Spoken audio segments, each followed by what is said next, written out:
Boa noite, pessoal. Boa noite a todos.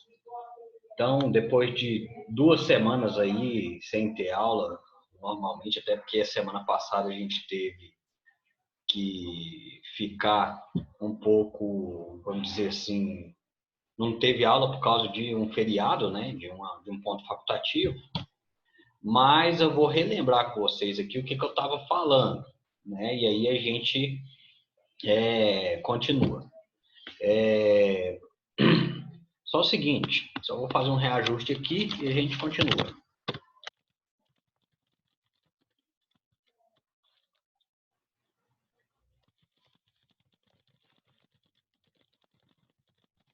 Então, na última aula, a gente falou sobre aquelas questões.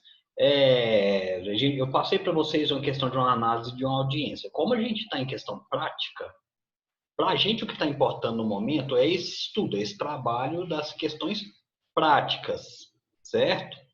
Então, o que vai ser o conteúdo da nossa aula? Nós vamos fazer comentários sobre aquela audiência, as coisas, pontos que nós devemos observar, tá? E desses pontos que a gente deve observar,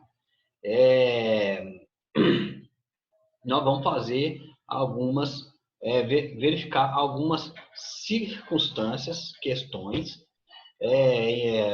de análise daquela audiência, né? Em primeiro lugar, pessoal, veja só, como que inicia o funcionamento de uma audiência para quem trabalha lá na prática lá? Primeiro conclama-se todos chamam as partes, faz o pregão, né? O pregão é aquele, vamos dizer assim, quando o juiz determina a um escrivão, ou ele próprio pode fazer, um secretário, ou ele próprio, pode chegar ali e pode falar assim, atenção, fulano de tal, né? Reclamante fulano de tal, reclamado fulano de tal, ciclano de tal, audiência de tal hora, número do processo, e aí vai. Isso é o pregão. Certo? O termo pregão é esse apregoamento, é o chamamento. Pregão é chamar as pessoas a estarem, né? A estarem em uma audiência, certo? Esse pregão ele é feito da seguinte maneira, né? Número do processo, nome das partes, né? O reclamante chama o reclamante primeiro e reclamado os seus advogados, certo? A gente, como advogado, a gente já acompanha as partes aqui do nosso cliente. Então, chamou reclamante, chamou reclamado, vem aqui, vem todos, né? Então, chamou só o nome do reclamante e só o do reclamado, o advogado acompanha, cada advogado respectivo vai acompanhar, certo? O que acontece a partir desse momento aí? Isso tudo vocês puderam olhar naquela questão das audiências. Em primeiro lugar, veja só, em sendo chamado, o reclamante ou reclamado, eles vindo, o juiz trabalhista, né, a pessoa julgadora, o condutor daquele processo, vai conclamar as pessoas ali a fazer ver se há a possibilidade de uma conciliação, certo? Havendo a possibilidade de conciliação, claro que se as partes se conciliarem, o processo termina ali, certo? Ele não vai se alongar o tempo. Ok? Então, não se alongando ao tempo, acabou ali, fez a conciliação, acabou e pronto. Tá? Acabou o processo e pronto. O juiz vai reduzir a termo, que a gente chama isso, colocar os termos da proposta, né, os termos da audiência ali, né? E em reduzindo a termo ali, o acordo das partes, aí é feita o que a gente chama de atermação. E em fazendo ali, pronto, terminou a audiência, terminou essa parte conciliatória, reduziu a termo os termos da audiência em si, aí o juiz vai homologar ou não, né? Isso aí vai depender, mas o juiz vai homologar ou não, né? Aquilo que foi feito na audiência. E, obviamente, que isso vai depender. O homologar, o juiz já está participando ali, né? Então, é interessante, pessoal. O juiz já está participando daquele momento. Então, se ele está participando daquele momento, obviamente que ele não vai permitir a não homologação, porque ele já está vendo ali. Então, nada que venha a interferir na sua homologação, ele vai permitir, ok? Mas não é o que interessa para a gente aqui, até porque essa parte inicial é muito tranquila, né? Essa parte inicial é muito tranquila. Vamos para o segundo ponto, então. O segundo ponto é: e se o juiz chamar as pessoas a fazerem o acordo, né? Em chamando as pessoas a fazerem um acordo e as pessoas que ali participam da audiência, reclamante e reclamado, não fazem acordo, a audiência será, aliás, o processo será instruído, passa da fase para a fase de instrução da audiência. Tá? Eu não vou repetir aqui como que a gente tem que relembrar, como que se procede a questão da instrução, né? Porque em sendo audiência una ou não, tá? Mas vamos supor que não teve a conciliação, mesmo antes da audiência de instrução, o juiz chama as pessoas a se conciliar. Não teve a conciliação, as partes vão ser conclamadas a provar o seu direito, tá? Então vamos lá para elemento número 1 que a gente tem que observar em uma audiência de instrução e julgamento. E aí, aqui eu vou fazer um compartilhamento e nós vamos, vou fazer o compartilhamento de tela e nós vamos estudar isso junto e eu vou anotar alguns pontos. Lá no fim da aula eu vou passar para a sentença e, óbvio, a gente vai ter uma tarefinha aí para passar para vocês para ser entregue nos próximos 15 dias, tá? Que é relativa à prática. Então, olha só, né? Aqui eu costumo compartilhar a tela no Word, então vai abrir aí na tela de vocês um Word e nós vamos escrever nele, certo? Então, olha lá. Um minutinho, pessoal, aqui. Então, vocês estão vendo aí na tela de vocês vamos dizer assim, o Word, tá? Então, olha lá. Pontos importantes da audiência, né? Eu vou colocar isso, pontuar número a número, para vocês entenderem. 1, né? O juiz determina o pregão, né? Chamar as partes para adentrar a sala de audiências. Ok? Nós vamos imaginar uma audiência que tudo transcorra normal. A maior parte dessa parte inicial vocês já sabem, até porque nós já estudamos isso aqui. Então, pregão chamou. Então, vamos imaginar a situação normal em que as partes estão lá, né? Segundo ponto, o juiz novamente conclama as partes para um acordo. Ou seja, se vai ter acordo ou não. Então, estamos na parte inicial ainda da audiência, aquilo que vocês, a maioria, já sabem. Ok? Não havendo acordo, o juiz passa à instrução do processo. Ok? A instrução do processo, que vai funcionar da seguinte maneira, né? Houve. Vamos lá. Coloca 3.1. Oitiva. Depoimento pessoal do reclamante. Fora da presença do reclamado. Claro, né? O reclamado em ele estando ali presente né? Tanto o reclamado quanto o seu, tanto o reclamado quanto o seu preposto vai sair, né? E o 3.2 aqui, depoimento pessoal do reclamado ou de seu preposto, ok? 3.3, oitiva das testemunhas do reclamante. E 3.4, oitiva das testemunhas do reclamado. Isso aqui depois eu vou mandar para vocês, tá?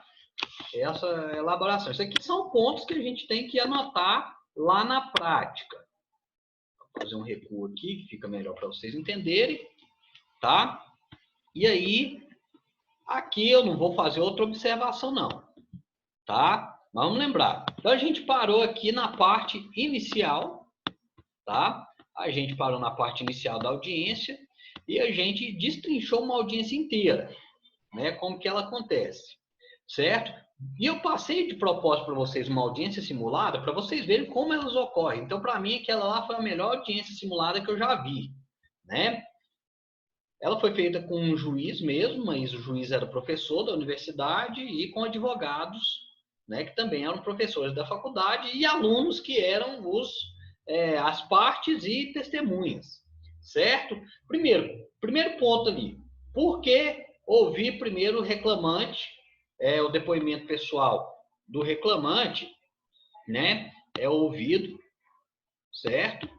E aí, no que se ouve depoimento pessoal do reclamante, no que se ouve o depoimento pessoal do reclamante, pede para o reclamado ou seu preposto sair. Por quê? Né?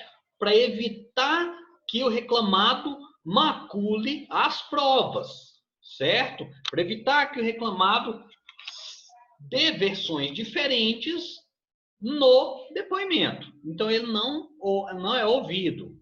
O reclamado não é ouvido. Aliás, não está presente, perdão, lá na audiência naquele momento. Ok? É isso que vai acontecer. Segundo ponto aqui que a gente tem que observar.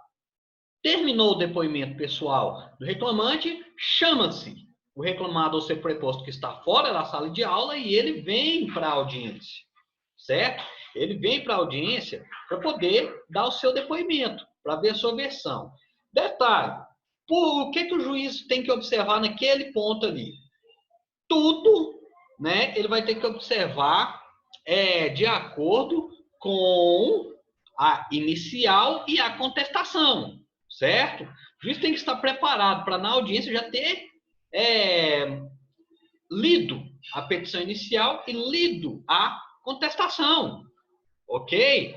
Então, se ele fez isso, obviamente que ele irá, já naquele ponto ali, já vai fixar controvérsias, né? O bom juiz. Não sei se vocês repararam naquele fato, naquela questão, né, da audiência simulada, que o juiz já sabia das alegações. Se ele já sabia das alegações, né, ele iria, claro, agora falar assim, olha, o depoimento pessoal do reclamante está de acordo com a peça? Depoimento pessoal do reclamado está de acordo com a peça? Existem contradições, existem controvérsias, então nós vamos sanar isso com as provas testemunhais agora. E houve primeiro as testemunhas do reclamante e depois as testemunhas do reclamado, certo? Detalhe interessante, o bom juiz naquele momento, o juiz que é condutor do processo, ele, naquele momento ali, ele irá verificar se as perguntas das partes, né, se a forma das partes se postarem ali, se estão de acordo com a petição inicial e a contestação, certo? para evitar que as partes façam e defendam questões ultra petita, extra petita, certo? Para evitar que ultrapasse os limites determinados em uma petição, certo? Se forem ultrapassados os limites, obviamente que o juiz não pode nem julgar, nem conhecer. Então, ele intervém no momento, fala assim, doutor, quando o advogado faz uma pergunta impertinente à causa, ele vai intervir e vai falar, doutor, essa pergunta eu vou indeferir por isso, isso e isso, né? Há perguntas irrelevantes que o juiz indefere, ok? Só um minutinho.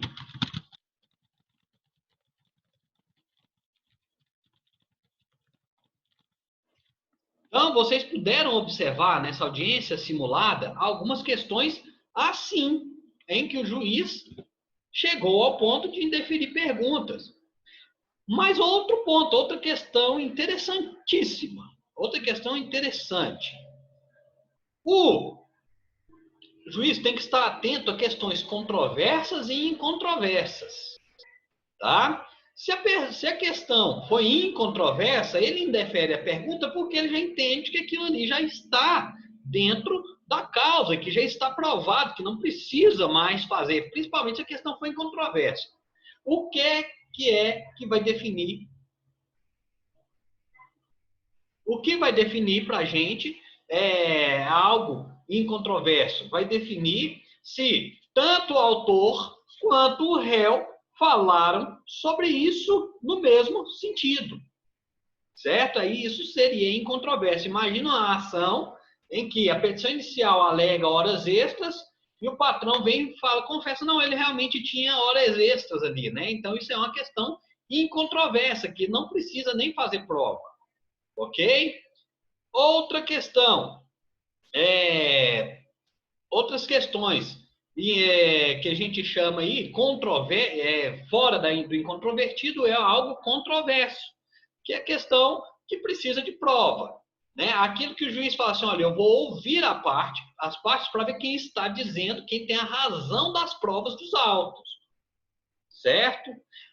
Além disso, o juiz pode tomar em consideração algumas questões, e aí vai do advogado de cada parte na hora no momento daquela decisão. Então, imagina só,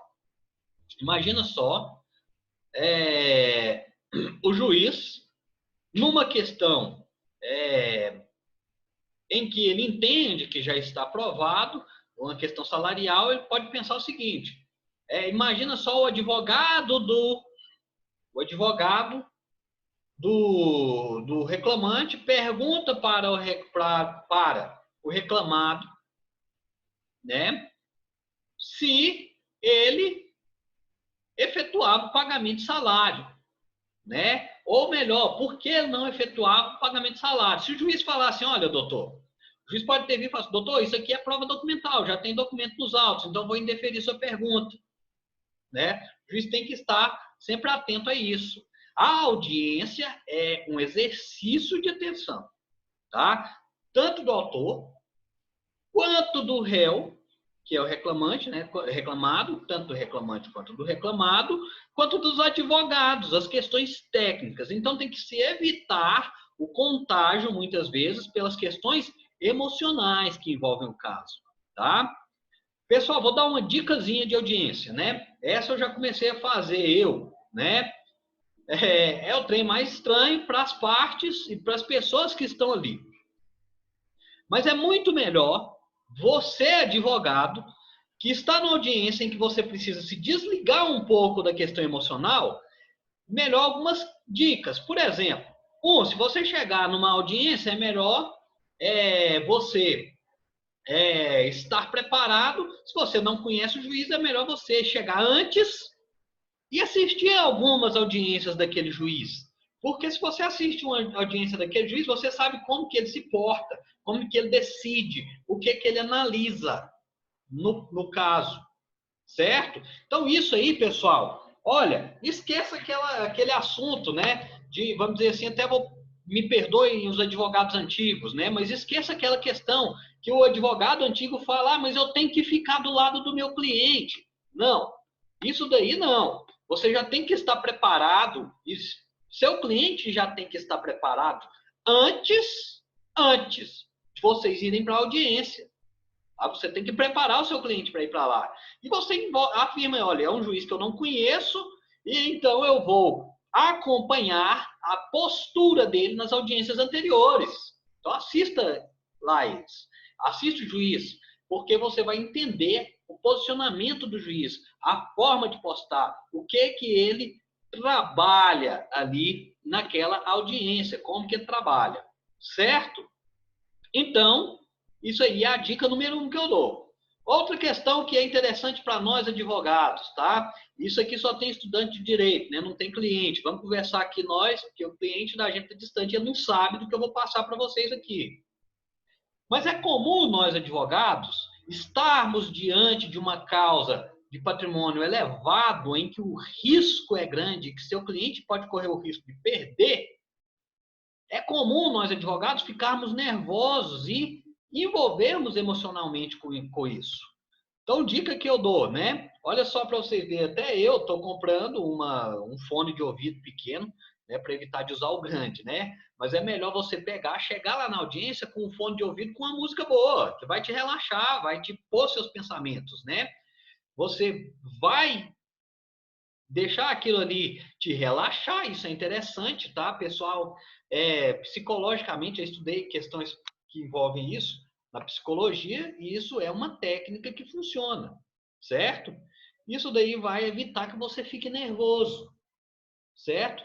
E você entra numa audiência tranquilamente, tá? Mas nunca se esqueça que aquilo que vai acontecer na audiência, você já tem que estar preparado. Nunca chegar numa audiência sem ter lido aquilo que você alegou, né, na sua petição. Aquilo que você está alegando em favor do seu cliente, aquilo que você quer provar. É importante isso aqui. Depois é até bom a gente definir isso em sala de aula mesmo, quando voltar às aulas presenciais. Olha, questões que eu vou anotar com vocês. Questões que a gente anota. 1, certo? Vamos preparar o nosso cliente. 2, ler o processo antes. Vamos ler o processo. Oi, Tobias. Nós vamos ter aula até 2021? Por quê? Você falou quando voltar às aulas presenciais. Ah, você acha que vai até lá? Eu estou pretendendo me formar esse ano, Samuel. Tobias, eu estou preocupado. Deixa esses negócios de aula presencial para lá. Eu estou preocupado com isso também, mas nada que a gente não vá suprir, né? Mas é isso mesmo, e a gente fica preocupado, mas nós queremos, na realidade, que as aulas voltem, né? E ainda volte esse ano, né? Mas, enfim, é uma questão de saúde pública, né? Então, vamos lá. Aqui a questão da gente analisar a audiência, aqui a questão da gente analisar a audiência, né? Relaxar antes da audiência é super importante, tá? Para que a gente se prepare ali, né? Então, muitas vezes a gente chega com a carga emocional do nosso cliente, a gente tem que tirar essa carga antes, né? A gente tem que tirar essa carga. O cliente da gente, ele quer que a gente se envolva emocionalmente, porque na realidade, por quê? Eu vou explicar por quê, né? É justamente porque o cliente da gente, ele imagina alguém brigando pelo direito dele. Ele imagina uma pessoa que fale para ele o que ele quer ouvir.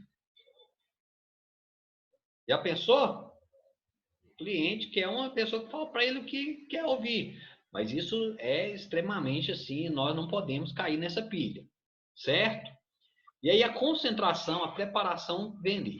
Pessoal, a oitiva de testemunhas, ela serve para algumas coisas, né? Quando você está interrogando, questionando uma testemunha, você tem que lembrar sempre do fato daquilo que você está querendo analisar. Por exemplo, né, você tem que ler tanto a petição inicial quanto a contestação. Imagina você, advogado do reclamado, e você esteja negando o vínculo, tá? É um exemplo. Imagina que você esteja negando o vínculo. O que é negar o vínculo? É negar que existam 5 requisitos lá, né? Subordinação, onerosidade, alteridade, continuidade, habitualidade, certo?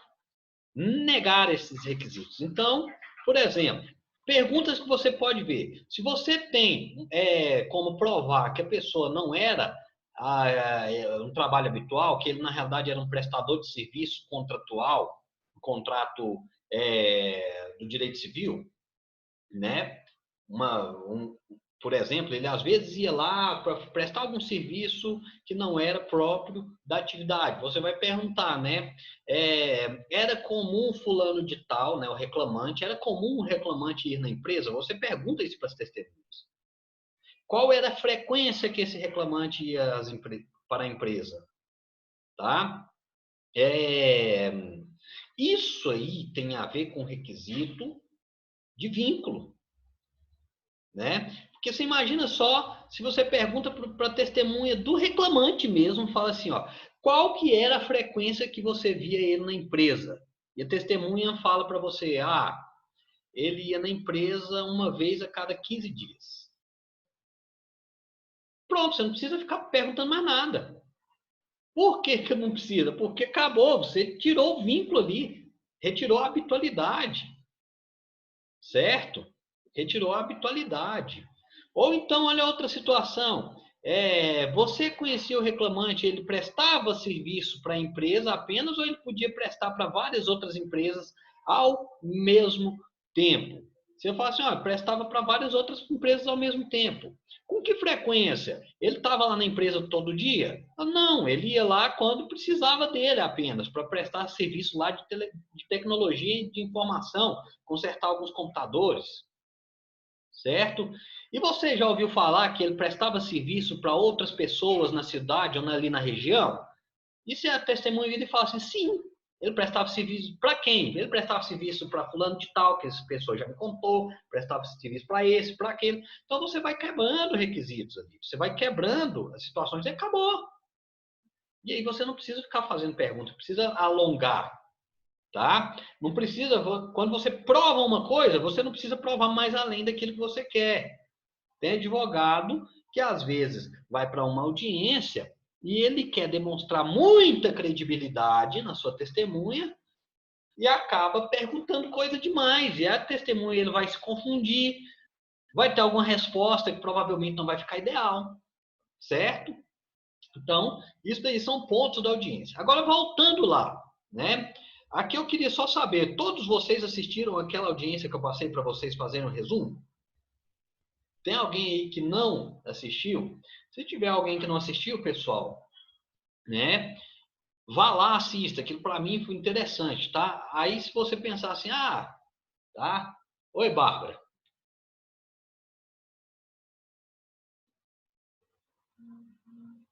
Achei que a Bárbara queria falar alguma coisa aqui, mas tudo bem. Então, pessoal, vai lá e assiste, né? Não tem nenhum tipo de problema você pegar e fazer igual, por exemplo, se você pensar, se você for igual eu, igual a mim, né? Assim, professor, eu tenho muita falta de paciência para ficar assistindo vídeo, certo? Lá no YouTube. O YouTube tem um recurso lá que você pode dobrar a velocidade do vídeo, né? Um vídeo, por exemplo, de 2 horas fica em uma, um vídeo de 30 minutos fica em 15 minutos. Claro que vai andar mais rápido, você vai ter que estar com o ouvido preparado, né? Ok? E aí, pessoal, olha aqui, eu pedi para todos mandarem relatório para mim, né? Acredito que a maioria de vocês mandou, que lá interessa. Quem não mandou, pessoal, manda atrasado mesmo, eu vou receber, tá? Mas vamos lá. O que é de interessante que tinha ali da atuação dos profissionais do direito? Vocês viram lá a figura de um juiz e 2 advogados, aí tinha alguém, um escrivão anotando, né? E aí, posturas. O juiz, ele era um juiz muito diligente. Aquele tipo de juiz, eu gosto de fazer audiências com aquele tipo de juiz, porque ele te ouve, ele te permite argumentar, mas ele está extremamente embasado. Né? O que é o extremamente embasado? Ele está muito preparado, certo? Então você, quando você vê um juiz desse, você tem que saber que você tem que ir muito mais preparado que ele, certo? Então, o juiz lá, ele sabia das alegações das partes, né? Ainda que fosse simulado, tivesse tido tempo de preparar antes, mas sabia das alegações da parte, certo? É um juiz que lê, que presta atenção, que tem uma conduta que é bem concentrada, tá? Então, situações. Foi feita pergunta para o juiz, por exemplo, um dos momentos, não sei se vocês se lembram, mas foi feita uma pergunta para o juiz e o juiz falou assim, doutor, eu vou indeferir essa pergunta porque na contestação é, o reclamado já falou isso, então para mim já está provado, já está confessado. Ok. Yara, pois não. Professor, Oi. boa noite. Uma dúvida que eu tive. No início da audiência foi entregue a contestação escrita. E É, aí, igual o senhor falou agora, a pergunta foi indeferida porque já foi tratado na contestação escrita, certo? é. Então, como a parte contrária, né, no caso a parte reclamante, vai ter noção ao teor do que foi juntado, se é entregue na hora, Ah, para desculpa. não falar. Yara, seguinte. Oi. Funciona assim, quando o advogado do reclamado entrega a contestação, eu não sei se você reparou, tem um momento lá que o juiz abre vistas na própria audiência para o advogado reclamante para ler a contestação e fazer uma impugnação. Mas, aí, por exemplo, igual o senhor falou, abre visas, mas não é um espaço muito pouco de tempo para a pessoa já Sim, impugnar? sim, é um espaço muito tempo, muito pouco de tempo. Só que a legislação trabalhista ela trata que é assim, né? Então, Yara, é até um negócio assim, que a gente ri como profissional de direito, né? Muito pouco tempo mesmo. Então, como a maior parte ali é direito, a gente tem que anotar pontos principais dos fatos e dos direitos a gente dá uma analisada nos títulos para ver o que ele está falando. Aí, no caso, então, só para ver se eu compreendi. Depois que acabou a audiência, caso aí eu vou poder impugnar de forma escrita e juntar nos autos, ou não? Não, Só oral. a impugnação ela é feita oral ali naquela hora. Inclusive a Aí impugnação. depois eu não posso juntar nada escrito, Não, mais elaborado. não. Se você juntar alguma coisa escrita, o juiz vai indeferir e vai mandar desentranhar. Ah, tá. Certo? Não, Desentranhar no processo eletrônico ele vai mandar bloquear. certo. É porque como é corrida ali o vídeo, né? Até porque já é extensa a atividade, ele entrega, fala. Aí na hora que ele realmente fez a pergunta igual o senhor fez agora, eu vou indeferir, que já foi tratado na parte escrita. Eu fiquei sem entender. Eu falei, mas eu não vi a pessoa lendo, a pessoa não discutiu Não, nada, mas... não. Então ali ele estava preparado, tanto que era uma simulação. Então provavelmente É ele isso. sabia, né? Mas Yara, eu vou falar para você, tem o juiz, tem técnica e curso que ensina o juiz a fazer isso, a ler uma contestação de 20 páginas em 5 minutos. Misericórdia. Chama leitura dinâmica. Inclusive eu vou falar para você que eu já passei por uma experiência.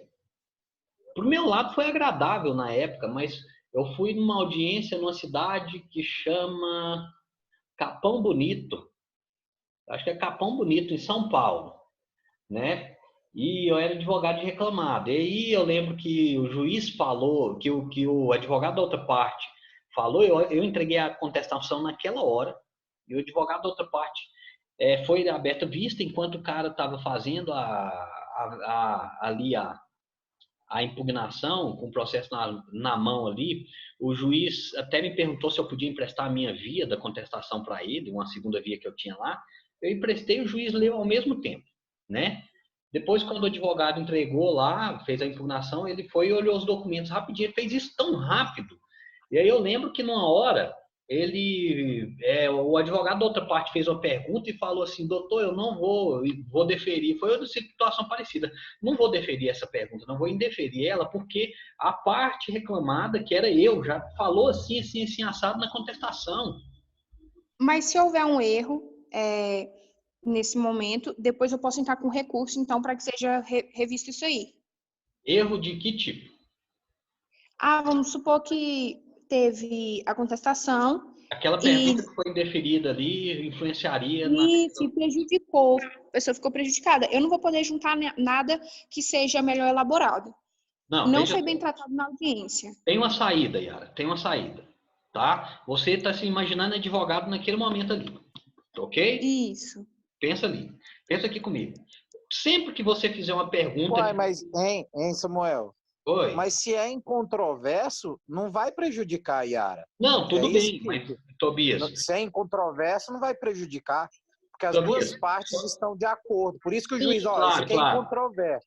Claro, mas vamos imaginar então assim uma pergunta que se faça ali naquele momento. Imagina a pergunta que é feita, que é indeferida, mas que eu, como advogado, eu faço, não, mas o juiz devia deferir essa pergunta. E eu até argumento com o juiz o motivo do deferimento, mas ele continua na mesma. Ele vai indeferir e você tem que pedir, tá, Yara? Presta atenção, e Tobias também, mesmo que seja incontroverso. Você argumenta, você fala, doutor, eu gostaria de fazer os meus protestos quanto a essa pergunta.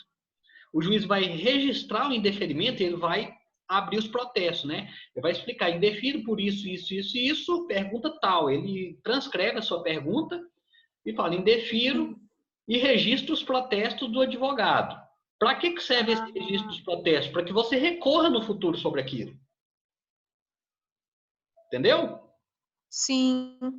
No futuro, quando você registra o protesto, você está aí resignando, aí no futuro você vai poder recorrer disso numa eventual apelação.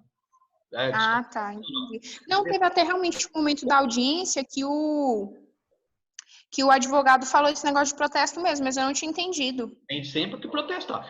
Sempre quando uma pergunta sua for indeferida numa audiência trabalhista, você tem que fazer o protesto. Protesto, porque Certo. mesmo que muitas vezes os juízes já registram o protesto sem você fazer, tá? Mas enfim, se ele não fizer, você tem que estar sempre observando e lendo a ata ao mesmo tempo ali. Né? Você faz o protesto justamente para isso, porque você entende assim, ó, eu vou ser prejudicado se ele indefere, se ele mantém esse indeferimento. Tá? Então vou fazer o meu protesto. Ok? Certo, obrigada. Tobias, tudo bem? Entendeu aí essa questão? Entendi. Entendi. Tá.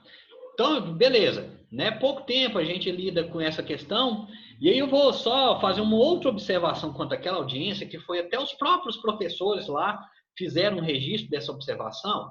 Eu não sei se teve uma hora que vocês verificaram que a pessoa perguntou uma questão, né? O advogado perguntou uma situação e o juiz indeferiu, né? E aí o advogado virou e falou assim, doutor, eu gostaria que fosse formulada essa pergunta por questão de credibilidade da testemunha, certo? O que ele quis dizer? O juiz ele se influencia pelo tanto que ele acredita na testemunha, certo?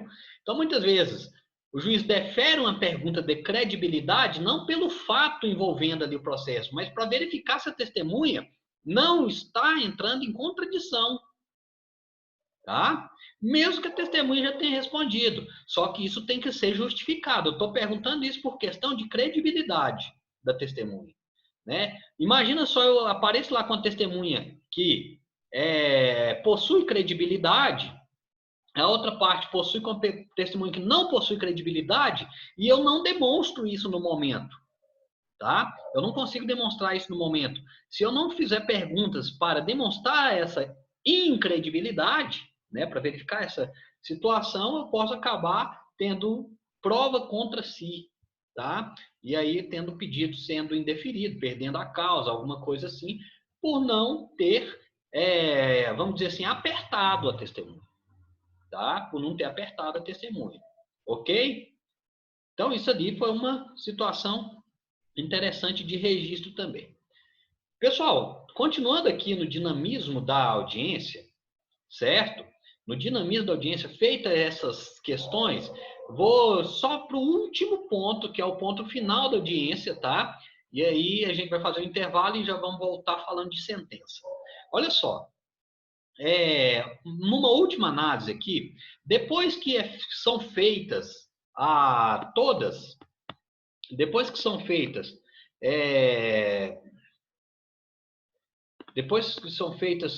Sandro fez uma pergunta e já que eu respondo, tá, Sandro? Veja só, no último ponto, depois que são feitas as oitivas de testemunhas do reclamante e do reclamado, aí abre-se vista para as alegações finais. Na Justiça do Trabalho, as alegações finais elas são orais, elas não são por memoriais.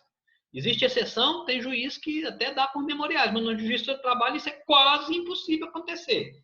Ele vai falar, vai fazer você dar audiências por meio oral, ou seja, você tem que ir preparado, desculpa, alegações finais por meio oral.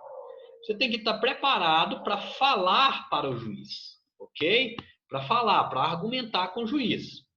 Então, olha só, imagina só, chegou lá primeiro alegações finais do reclamante, depois alegações finais do reclamado, certo?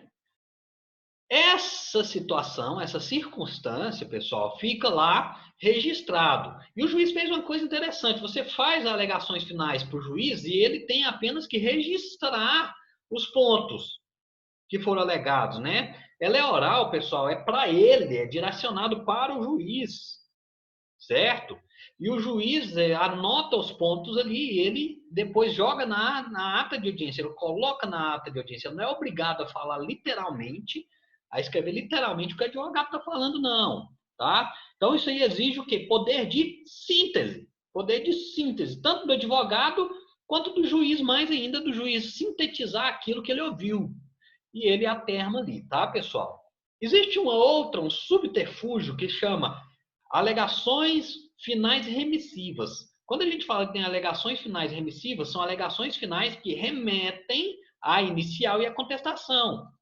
Ou seja, você não acrescenta nada com a alegação final, apenas aquilo que está na petição inicial ou na contestação, certo? E não se faz esses termos, apenas o juiz vai registrar que as alegações finais são remissivas.